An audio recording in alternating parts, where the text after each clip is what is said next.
All right, it's recording. Okay, is anyone not ready? Ooh. All right. We affirm that the proliferation of nuclear weapons is a greater threat to the United States than proliferation of biological and chemical weapons. We provide the following definitions. Nuclear weapons: an explosive device whose destructive potential derives from the release of energy that accompanies the splitting or combining of atomic nuclei. Webster's Dictionary. Biological weapons: a harmful living thing as a disease-causing bacterium or something as a poisonous substance, produced by a living thing that is used as a weapon to cause death or disease. Merriam-Webster. Chemical weapons: attacks of chemicals and its precursors, except when intended for a purpose not prohibited by the Chemical Weapons Convention. U.S. Department of Defense. Threat: an expression or intention to inflict evil, injury, or damage. Merriam-Webster. Contention 1. Permanence of biological and chemical weapons versus nuclear weapons. Subpoint A. The effects of chemical and biological weapons are easily treatable. According to McFarland in 2006, it is possible to mount defenses against chemical and biological weapons. Detection of attack, use of protective clothing, and administration of antidotes and vaccines can greatly reduce casualties. Clearly, chemical weapons are not in the same category as nuclear weapons. At most, an attack will result in a few thousand deaths. Subpoint B. Effects of nuclear weapons are more permanent than chemical and biological weapons. According to the International Committee of the Red Cross in February 2013, many of those who survive the heat and blast effects of a nuclear explosion would fall victim to radiation sickness in the weeks that follow. Even if people survive the immediate danger of exposure and radiation, they would face an increased risk of developing certain cancers. Over time, many more lives would be lost. The explosion of a nuclear weapon exacts a heavy toll on the medical services. In the area affected by the explosion, most medical personnel would be dead or wounded, and most medical facilities would be destroyed or unable to function. Any medical supplies that survive the explosion would quickly be used up. There would be no electricity or extra machines or ventilators. Contention 2. Nuclear proliferation will lead to conflict. Subpoint A. Instability in the Middle East. According to the Heritage Foundation 2012, with each additional nuclear-armed state, not to mention non-state actors, the deterrence dynamic becomes marginally more complex and diminishes the process for maintaining both crisis and arms-based stability. Nuclear proliferation can lead to unstable outcomes. Managing deterrence in a proliferated setting is a daunting task. It can be very difficult to perform the juggling act of deterring two or more simultaneous nuclear threats that result from proliferation. For example, deterring threat from North Korea towards South Korea may undermine the effort to deter threat from China towards Taiwan. Subpoint B. Conventional war. According to Sobek, Foster, and Robinson in 2012, at the active pursuit stage, one can assume that previous efforts to dissuade proliferators have been unsuccessful and that acquisition is much more likely to become a reality. In light of the heightened sense of urgency, there are compelling reasons to believe that the probability of conventional force usage is relatively great. Since the active pursuit of weapons decreases an opponent's estimates of the risks and costs of preemptive destruction and increases the urgency with which it seeks to obtain the bargaining benefits of any conventional military action, we predict that targeting is more likely to be observed against nuclear pursuers. Subpoint C. Cold War. According to Chris McGreal in February 2012, the Middle East could be the battleground for a new Cold War. If Iran obtains nuclear weapons capability, then other nations across the Middle East will want to develop nuclear weapons. And so, the most serious round of nuclear proliferation since nuclear weapons were invented would have begun with all the destabilizing effects in the Middle East. Officials in key parts of the Obama administration are increasingly convinced that sanctions will not deter Tehran from pursuing its nuclear program. They believe that the United States will be left with no option but to launch an attack on Iran or watch Israel to do so. For the reasons that nuclear proliferation poses the greatest threat to the United States, we urge a pro-ballot and chaste debate. Thank you.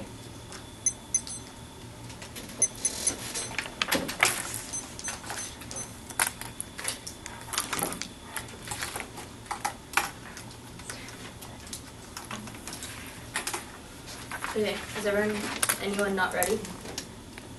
No.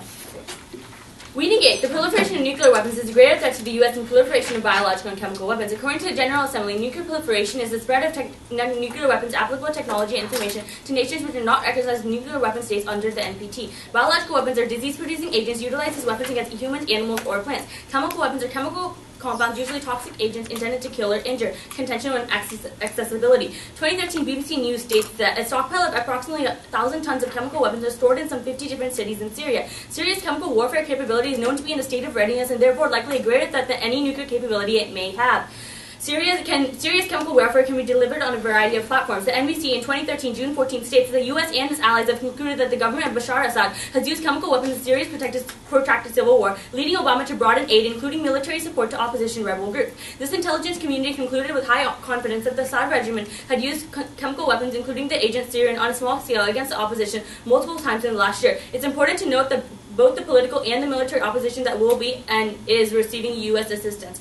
Danzig states that biological attacks are not likely to be limited by the supply of material. If you can manufacture 1 kilo, you can manufacture many. Attackers do not need substantial or visible launch vehicles. Director of National Intelligence McConnell offered a similar assessment of the likelihood of biological attack, telling a Harvard University audience with weapons and mass destruction that could result in the death of many people, chemical, biological, and nuclear, we assess biological as the more likely. In July 2002, following the acquisition of Al-Qaeda documents that included detailed maps of the U.S. public water system, the FBI warned of possible terrorist attacks against American targets. Attackers can stand at a distance, attack, and then relocate across distances. We are not likely to be aware of an attack until several hours or days after its launch. Attackers are therefore likely to be able to attack, move, reload, and attack again and again. Without warning or alert systems, we have no significant defense against this mode of assault. On the morning of 9/11, we could have shut down the air transport system, but we cannot shut down the atmosphere. Contention 2, bioterrorism. Bohan states that the consequences of biological attack are almost beyond comprehension. It would be 9/11 times 10 or 100 in terms of the number of people who would be killed. Graham predicted that a lab-generated biological agent in the hands of terrorists could prove far worse. If it should get out and into the hands of scientists who knew how to use it for a violent purpose, we would have multiple times the 40 million. In 2004, FBI issued a bulletin that detailed a plot by unnamed terrorists to inject poison into the water supply during chlorination. Terrorists were interested in recruiting water utility insiders to carry out the plot. Another 2003 report established terrorism incidents and found more than 100 cases of actual threat and disrupted plots to contaminate water supplies. 20 incidents involved actual contamination events, more than half which occurred in modern water supplies.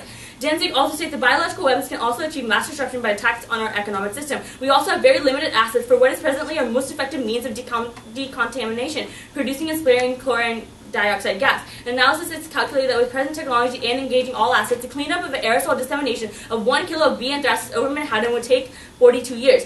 And even if vaccines were instantly available, which is an unrealistic assumption, in an unlimited supply, which is another equally unrealistic assumption, all of our population could take it, ignoring children, pregnant women, and allergic people, and if it were universally effective for those who take it, which is not the case, it would still take some 35 days for the vaccine to be effective.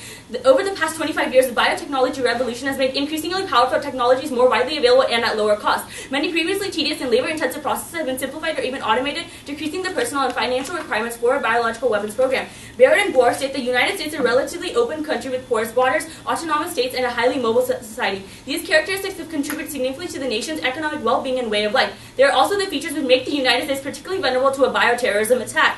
For example, for inhalation anthrax, the average incubation period is 7 to 10 days. The incubation period for smallpox is 7 to 14 days, and the vaccine is effective only if given within 4 days of infection to the infected area. Clearly, with that amount of available time, terrorists can not only infect thousands, but taking the advantage of a highly mobile society could create an environment in which thousands affects millions. Such an attack would be well underway before the first indicators of disease were recognized. Chemical and biological weapons represent the more likely and the more worrisome means of attack. For all these reasons, we urge negating violence.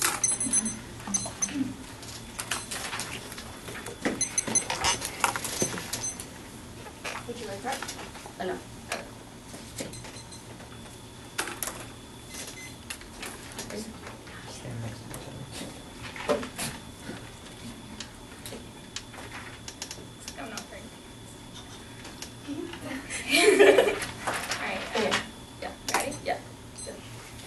In your contention 1, do you talk about the United States assisting other countries? We talk about how Syria has a supply of chemical weapons which it has been using on its own people, and because the U.S. just recently said in June that it is supporting military and political aid to the Syrian rebel groups, U.S. interests are tied in with Syria's use of chemical weapons. Can I have a question? Sure. Okay, have there been any nuclear terrorist threats to the United States? There have been threats by countries such as North Korea and Iran, and later Yeah. Okay. And later my partner is going to bring up that Iran is actually supporting these terrorist organizations by giving them information. All right. So if Syria is using these chemical and biological weapons on their own people, how is this a threat to the United States? Okay, as we stated, because the United States is actually offering money, military aid, and political aid to these troops, the U.S. interests are interaligned with the Syrian rebel troops. So if they're giving them aid, like what's going to be their incentive? Okay, the reason they're giving their aid is because they don't want turmoil in the Middle East. Can I have a question? Sure. Okay, your contention 2, subpoint C, why does the Middle East Cold War matter? Okay, so the United States is connected with Israel because we're allies, and so if Iran supposedly creates nuclear proliferation and arm race in the Middle East, the United States are gonna have to get involved just because of the relationship with Israel. We had a Cold War previously, and it resulted in 0 casualties. It also resulted in a nuclear war almost happening. There's gonna be No, but the point of the Cold War was that this nuclear war didn't happen. So if you're saying the Middle we were like East seconds away from setting off another nuclear war. But it didn't happen, it resulted in zero. Okay, do you have a question? Okay, so you talk about like terrorism, right? Yeah, bioterrorism. Bioterrorism. So like how long does it take for these like terrorists to come up with like these biological and chemical weapons? Okay, well, we don't, I think my partner's bringing up the actual time it will take to harvest, but we have all the days of how many times it would take to treat it if it could be treated. Have you received any threats by country? Yes. Okay, We have. Okay, can I have a question? By who? Oh, we have, our card that I just read in my last speech states that we have received over, I think, three threats to our water supply. And Over then 3 threats? No, and then, let me finish, and then 100 cases of water supply contamination. Okay. Okay, can I have a question? Sure. Okay, so your contention 1.8, you talk about treatability, but how are we going to be able to treat these biological weapons if we have no idea that they're actually coming? My McFarlane card actually answers the question by saying that we can detect these acts. Okay, how? Because the government is going to be able to quarantine, like if this like one part of the country is like infected and these like civilians like go to the doctors. Right. But how long would it take for the detection to happen in such a mobile society that we have it today? A couple of days? Yeah. Okay, don't you think in a couple of days that the people could travel because we are a mobile society? Okay, so if people travel, like if we received a threat on like our water contamination, like that's just one example. Okay, one example. So if they receive a threat, like they're not going to leave the town, like the government's going to do something about it. Actually, well, how would you answer your question? Yeah, go ahead. Okay, so how successful has these like water contamination threats been? Okay, well the cases that we have, we've actually been able to catch them, but so we have. Right, but let me finish. The point is that the proliferation of these weapons are just. Thank you. Yeah, thanks. Okay. Sorry now.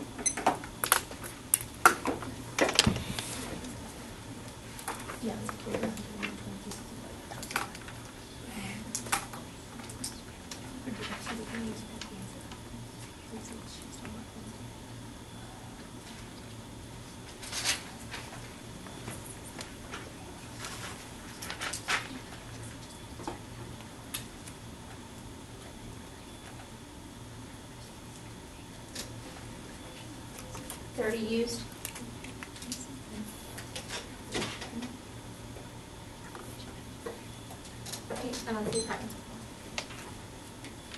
Okay, so it says break off the card. Oh.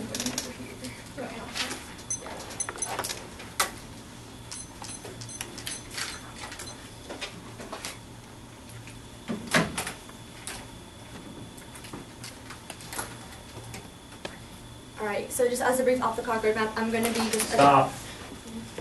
Slow down so you can understand what you're talking about. Okay, as a brief roadmap, I'm going to be attacking my opponent's case and returning back to my own to answer my points. Is anybody not ready?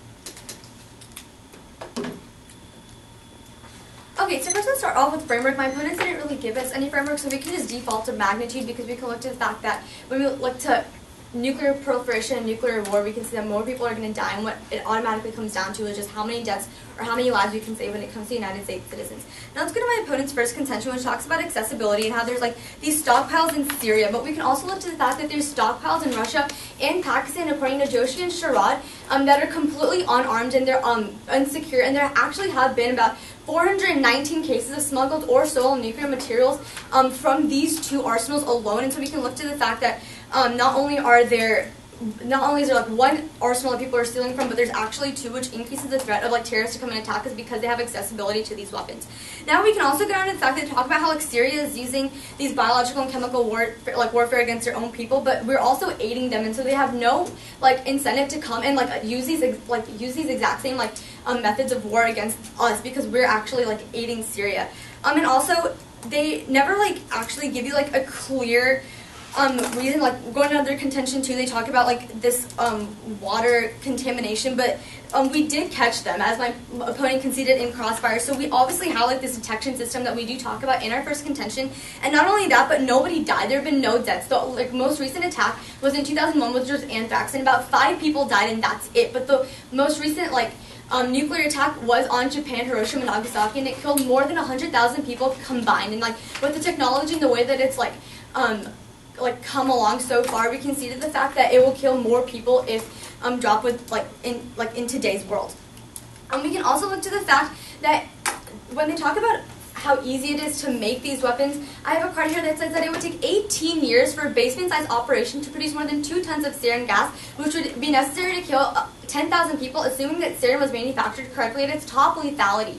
So not only would it be like an extremely long amount of time, but these weapons are also prone to climatic conditions. It would take biological agents have extreme sensitivity to their environmental conditions, and so we can also see to the fact that they might not always be as effective as my opponents are trying to say. Now let's go back up to the pro case, and we can look to the fact that not only will there be conflict in the Middle East, but along with this conflict comes a severe economic blowback to the United States. Because if Iran creates this instability because of how much nuclear proliferation is going on, it could result in gas prices increasing by over 70%, which will add $2.75 per gallon at the pump, and that's according to the Energy Policy Information Center. And not only this, but it could lead to a GDP drop by more than 1%, or almost $220 billion worth of economic blowback to the United States, because we are so severely dependent on oil. It's called an oil price shock, and it's basically because our economy is so dependent on the oil that we get from Iran, for example. Now let's go up to my first contention, which talks about how it is treatable and how it is preventable, chemical and biological attacks. Because we have accessibility to vaccines or preventative clothing, or just medical supplies and medical treatment facilities in general. But if there is a nuclear attack, all these places, all these supplies and such will be completely eradicated. We're gonna have no medical supplies, no medical facilities, and nobody to actually implement the doctors, nurses. They're all going to be dead or extremely hurt themselves. The amount of cancer and not only cancer, radioactive diseases that can be caused by a nuclear attack severely outweighs the few sicknesses that my opponents try to provide to you because of chemical and biological warfare. And for these reasons, I urge a pro ballot in today's debate.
So first, I'll just go and make attacks on their case and then come back to you.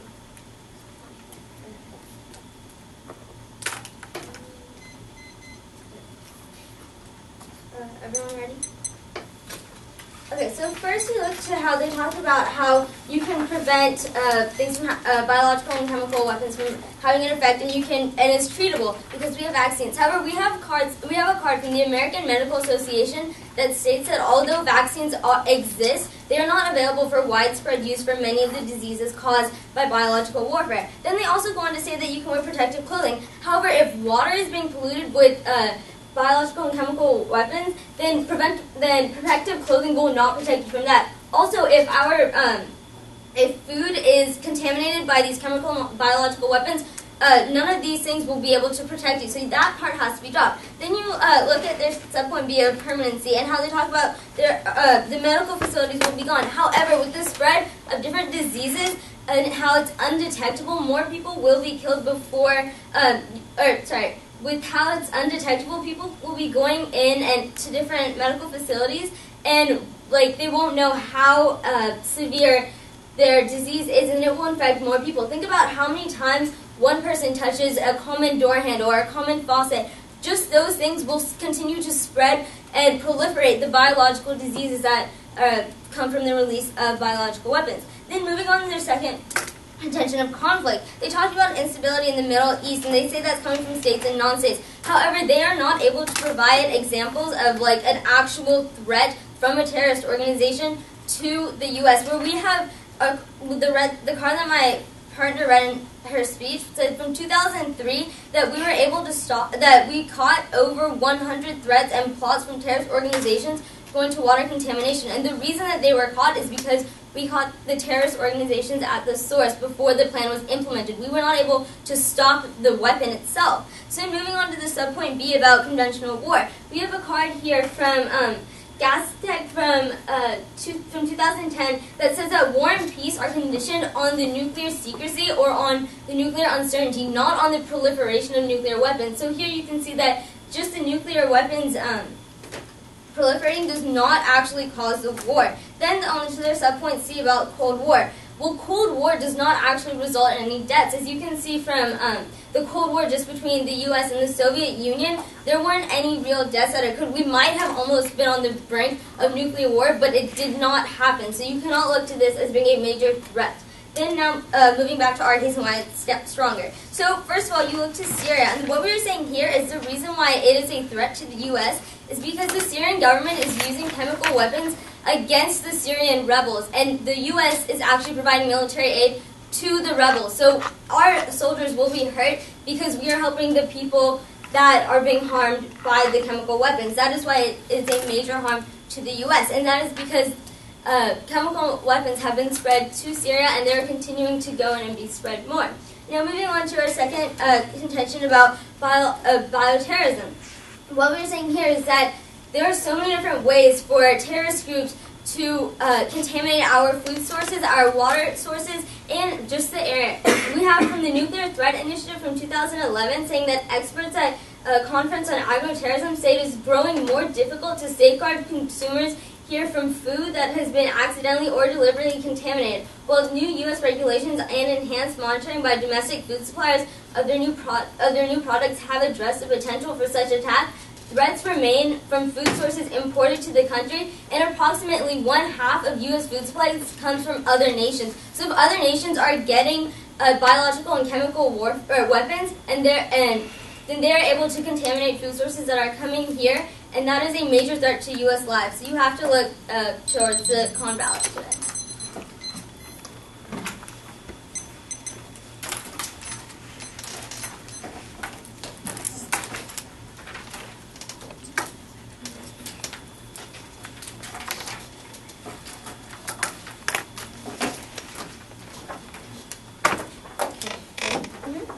Okay, can I have the first question? Yeah.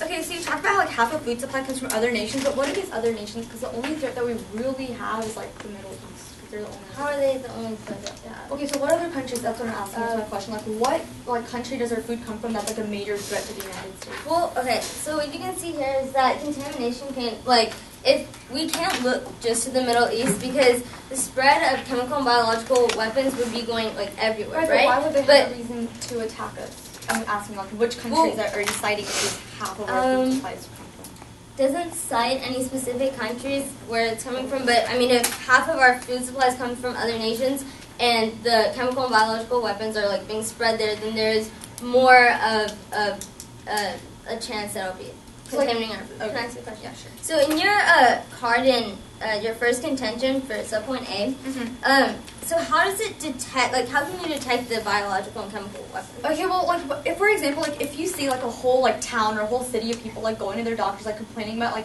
certain things that are going on with them, all certain okay, so if there's a whole bunch of people going to the doctors complaining, and you can see a pattern coming about, and the United States government has their eyes open for this kind of stuff, and they would quarantine that entire area to where they would be able to. Okay, but it's still in the air, and before they're able to actually tell that there is something that's going around, people are still moving around, and you can still travel places, and the infection is being spread. Right. So what's your question?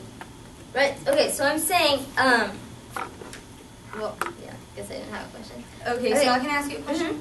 So why is it that when it comes to our soldiers that are in Syria, how many of them are being affected? How many people have died? How many of our soldiers have died? I don't think we have a number on how many that have died, but we're showing you that the fact that we're helping, okay, if our soldiers are affected by the chemical weapons that are being used, But are they? Then yes, because if we're providing military aid to people who are being who the chemical weapons are being attacked with. Right, but we don't have a number on that. We don't even know if any of our soldiers have even died, right? We don't have a number for that. Okay, so when you talk about in your second contention, why does it matter so much about the Cold War? That like there is a possibility of Cold War if like in our Cold War no nuclear weapons were actually like launched. 3 seconds away from being attacked. But it didn't happen, did it? Okay, no, but like so then when why does that matter? Okay, so like when we look to the Cold War, like if all these Middle Eastern countries like started proliferating, most of them are like really like irrational states, and like there's nothing stopping them from having like war with each other. And because the Middle East is like an area where like we get so many of our resources, it's like a big threat to the United States. Can I ask you a question? Mm-hmm. What is like the effect on our economy? Is there even effect on our economy because of like chemical or biological weapons? Okay, well, if there's a major disease that's going on, so if there's a major disease going on and many lives have been lost because people like aren't able to go to work and stuff, then that would hurt. Starting 2021.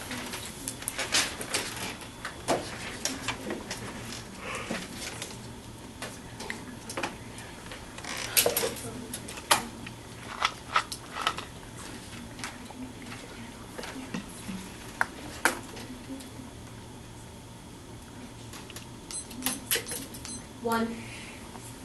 Okay.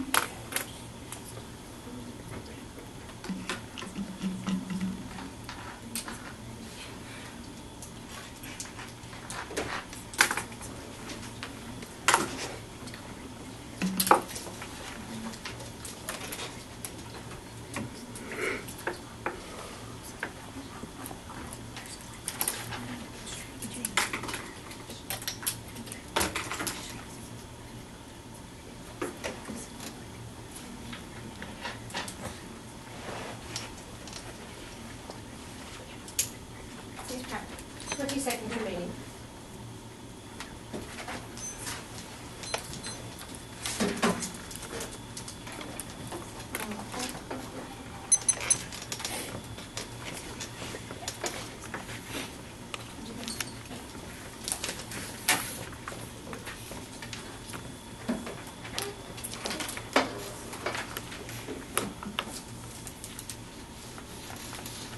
So big.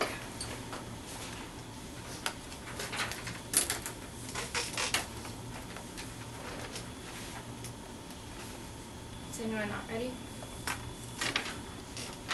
Okay. Yeah, okay, I'll try and remember. I'm just going to be going over some like major issues in the debate and like setting up some voters.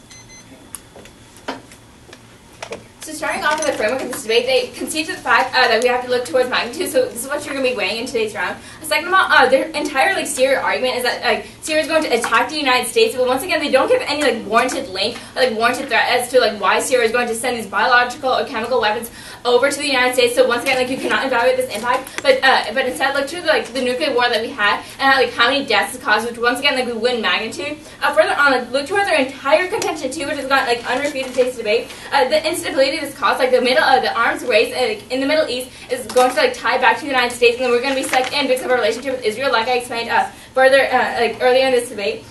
And also our subpoint B talks about conventional war. If countries are going to feel threatened by these by this nuclear proliferation, they're going to turn to conventional war in order to protect them, which actually leads to more lives lost. And third, our Cold War point, she even conceded that we were on the brink of nuclear war. So once again, we win probability also if you want to evaluate this. And so if you're on the brink of Cold War.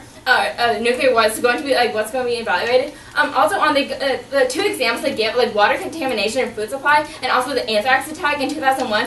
Both of these were detected. So any impacts they give about how these biological and chemical weapons actually cannot be detected is actually false, because the up to 3 threats that we received from these terrorist organizations have actually been proven to be ineffective, but instead, like I said earlier, Iran has been supporting the terrorist organizations, and at least 4, Al-Qaeda says at least 4 terrorist groups, including Al-Qaeda, is quite possible, it has the ability to improvise nuclear devices once again with the rising anti-American sentiment because of our relationship with Israel. They have more incentive to attack the United States, which once again proves to be a greater threat. And look towards our impact on these medical facilities. If these medical facilities are eradicated because of this nuclear war, then we have no way to save our civilians. But if I'm moving from today's debate. Thank you. Take 1:30 left.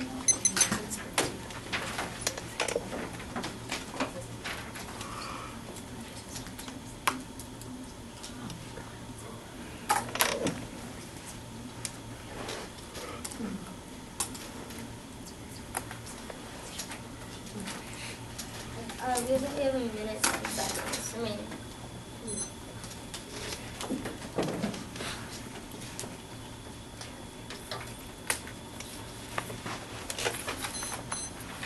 Okay, as brief off-time roadmap, I'm going to be going through the major clashes in the round today and setting up voters. Is anyone not ready? Okay, so if they want to debate this round based on magnitude, then we can look at magnitude. From the history of time, there's been biological and chemical warfare. Go from the Aztec population, go to the Incans, to the smallpox, to the bubonic plague. If we win on magnitude because simply more lives have been lost through biological and chemical warfare. Let's go on to the three major issues in the round today: conflict, accessibility, and bioterrorism. In conflict, they're basically saying that conventional war could happen as a result of nuclear proliferation, but they give no substantial evidence as to if this is an actual possibility, because as they previously stated, the Middle Eastern countries are irrational actors. But let's look to Syria. How we've shown that Syria is actually using these chemical weapons on its own people, and how the U.S. has actually invested its money and its military and its politics into the Syrian rebels. So U.S. has an interest. So Syria using chemical weapons and them proliferating their chemical weapons is a direct threat to the U.S. So we win on conflict in this round today. Second thing is accessibility. They talk about how North Korea is going to give a threat to us, but we again look at Syria and how Syria has been accessing these chemical weapons and proliferating, and how it's threat to the U.S. And we also give examples of water contamination and how there have been over 100 cases of water contamination, and how this directly affects the U.S. because these threats were in the U.S. domestic area. Now let's look to the third topic, which is bioterrorism. We win on this solely because they haven't touched our contention about the society's mobility, and how if a weapon is released, then it can spread in the time that they say that they can quarantine it. I mean, the only answer they can bring about that is their McGill card, which is talking about how they can detect it, but they can only detect acid in the crossfire after they quarantine it, and by then with the mobile society, bioterrorism could spread. So we have to look at bioterrorism as a major weighing factor in this round today. And also the only other thing they said was that it would take 18 years for a basement size of 2 tons of sarin to be spread, but if we look to this, sarin is not the only type of chemical weapon, and there are several types of other chemical weapons out there, as well as biological warfare. So if we were going to look at impacts in this round, our harms outweigh their impacts that they say. So for all of these reasons, we urge a con ballot.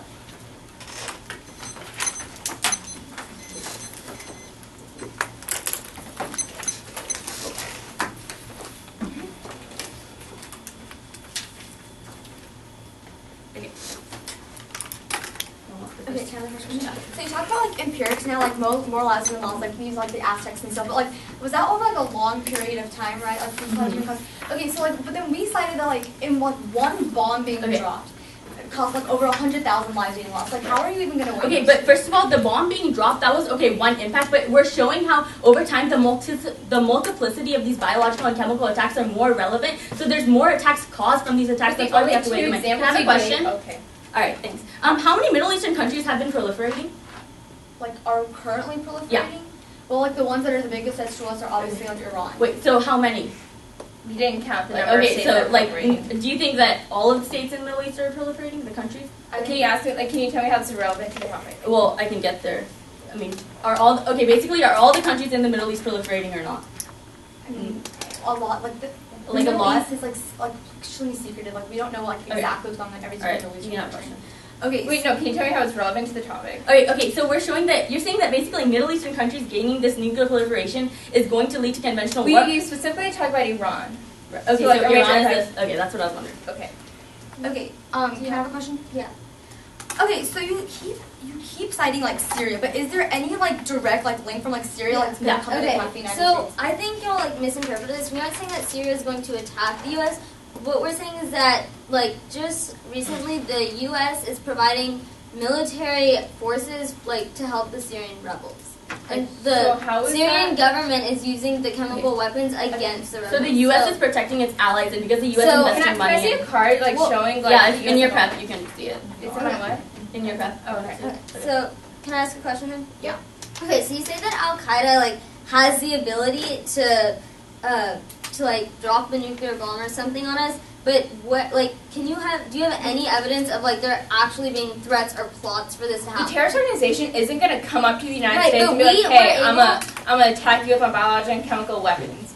Well, yeah, Terrorist but organizations are like highly secretive. then like we have examples of how like we were able to get like the plots from the terrorist organization. We also have a card talking about how Iran is sponsoring No, okay, terrorist basically organizations. Yeah, our but you question- weren't like. Do you have any examples of like actual plots or anything that shows that like they actually will use nuclear weapons against? Well, us? we Or have they're to talk planning about to. their We have a- interest in them. Yeah, and like So they might. Okay, so they have an interest in them, but like terrorists also have an interest in biological weapons. That's but right, it they've also but takes 18 we've years actually to been make. able No, to that's get only like. for one type of Okay, so biological like weapon. what? called So Syria. like okay, so like what's another? You didn't like really cite any other kind All of right, biological one weapon. sec. I'll pull it up.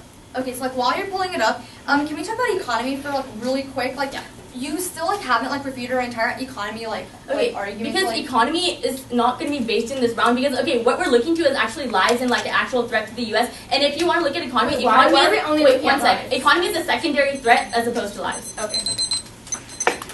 You take out your pad. You have 20 seconds. Y'all want to see that card? Yeah. One sec. I'll get it.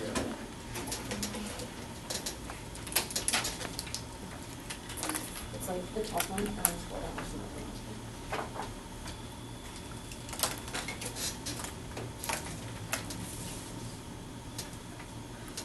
That's time. All right. Can I have my laptop here? Thanks.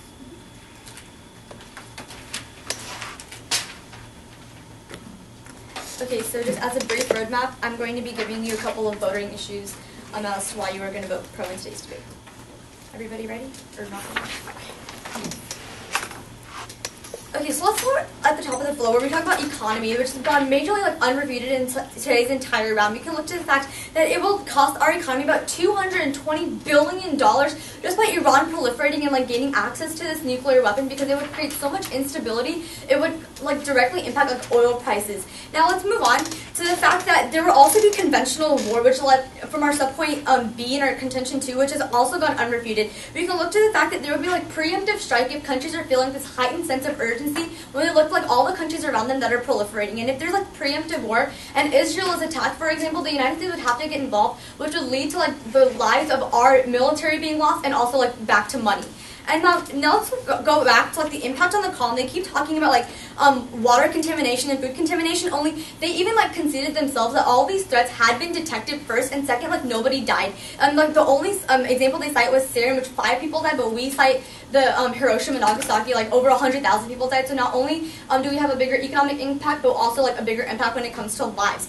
Now let's go on to the last one, which talks about bioterror, like the last major voting issue. Now with bioterror, like they conceded to us that like there's been like no explicit threat to the United States when it comes to bioterror, but there has been like explicitly like from countries such as North Korea and Iran, like they've explicitly told us that they are going to attack our allies, for example, South Korea, Japan, or Israel. And if this happens, then again, the United States is going to have to back up these countries since they are our allies, and it's going to lead to instability and then the loss of our military lives and money again. And then also, we cite Syria and how it's gonna take 18 years for terrorists in like a basement-sized operation to create enough sarin to kill 10,000 people. And they said it's not the only kind of biological like pathogen, but like they didn't cite any. So like we can like default to how it's gonna take so long that no terrorist is gonna think that it's like worth it to only kill such a small number of people with such a long period of time. Thank you, and please vote for it.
Basically, I'm just going to go down the major voters.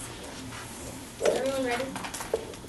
Okay, so first of all, you have to look, like we've been saying, or like everyone's been saying, you have to look to magnitude. They said they provide more instances of lives being lost. However, they only cite Hiroshima and Nagasaki, where we can cite the use of smallpox virus to, like my partner was saying, to knock out an entire population of Incans and of Aztecs, and the fact that these things, that biological weapons release viruses, and viruses will spread more quickly and adapt because vaccines and antibiotics, like we were saying, they might exist, but they are not available for widespread use. Then you also have to look to how we provide actual threats and plots that have been towards the U.S. They are not able to cite any actual threats to the U.S., which is why you have to look to our case more. So then they also talked about economy, and the only part they talk about is oil. Our economy is more than oil, and we have to look to the fact that lives will be lost, and so you cannot base this around on economy. Then the most important issue of today's debate has been bioterrorism. They're saying that our opponents are saying that you can quarantine people if there's an infection. However, you cannot quarantine all carriers, and by the time that quarantines start, the infections will have already been spread, and they will have already been hurting many people. And like we stated in our first speech, it will take 42 years to clean up Manhattan if there is even like a small release of a biological weapon. You also have to look to bioterrorism. We also have to look to how we are winning on bioterrorism, because like we've both been stating, there are non-state actors that we have to account for, and our opponents are not able to account for the fact of nuclear terrorists actually having threats towards the U.S. Then you also have to look to us on bioterrorism, because we provide that there's more mobility that is being allowed with the bioterrorists, because the biological and chemical weapons are not as detectable as nuclear weapons. Like my partner said in her first speech, that U.S. is a mobile society, and so these viruses can spread quickly. So you must look to combat.